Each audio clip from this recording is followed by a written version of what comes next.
Кандайсыздар барыңыздар? Бордон соң тамак жасайбыз. Рецепт менен бөлүшөм. Жаңы үйрөнүп аткан кыз келинчектерге арналат. Алгач эле ушундай боорубузду таза боордон колдонобуз.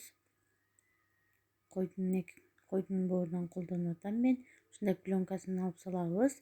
Тазалап баарысын алып салып, кубик кылып туурап алдым. Кызып турган майыбызга салып, демдеп бышырабыз. Аябай суусу көбөйүп, суу тартылганча демдеп бышырып алабыз.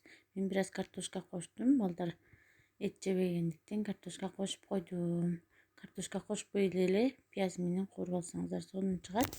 Мен бир аз картошка коштум. Мынакей сонун болуп, картошканы да кошуп, жакшылап аралаштырып, андан соң мындай перец, пиязыбызды, тузубузду кошуп, жакшылап аралаштырып алабыз. Пышканга жакын кошобуз буну. Мынакей даяр болуп, сонун болуп чыкты. Аш болсун бизге.